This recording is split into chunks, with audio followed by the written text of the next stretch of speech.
This is the Community Assessment of Holbrook, Massachusetts by Todd Simulis. Holbrook itself is a small town centered between Boston and Plymouth, about 18 miles south of Boston. There are no major highways through the town, but there are state roads and a few public options like a bus line and a commuter rail. It's considered a bedroom community because there are disproportionately more homes than businesses, and because of that, there is a relatively higher tax rate for residents of this town. As of 2017, we have a little over 11,000 people, 68% of which are between 18 and 64.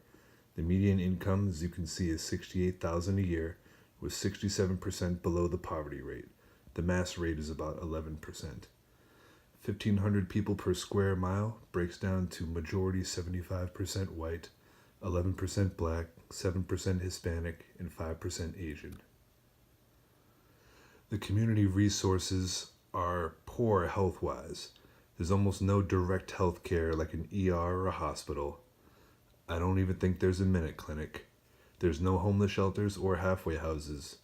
But there hasn't really been an outcry for this because all of these things are available in the surrounding towns. You have South Shore Hospital in Weymouth, Milton Hospital in Milton, cancer centers in Stoughton, and the general pharmacies that are available in every town.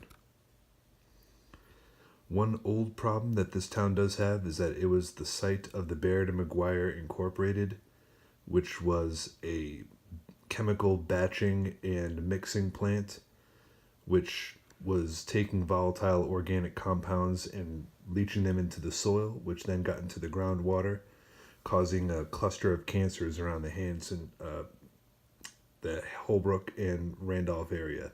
The EPA shut down the facility in the 1980s and has been pouring money into the site for over 30 years, trying to clean it all up. They've been largely successful, and all of the groundwater that was contaminated was cut off from our water supply. One familiar problem that the town does have is that it has an obesity problem, like much of the state. From the Massachusetts website, more than half of adult students and half of adults and 1 in 4 high school and middle school students in Mass are overweight or obese, and this obesity costs, on average, $3.5 billion a year in medical expenses. The first part for improvement of this situation would be to encourage and implement farmers markets, which there are signs for some, but they seem to have fallen into not being used that much. They're good for the environment. They help local farmers give a market to sell their food, and it cuts down on the amount of preservatives and pesticides because you don't have to preserve that food for long trips across the country, and you don't have to use as many pesticides.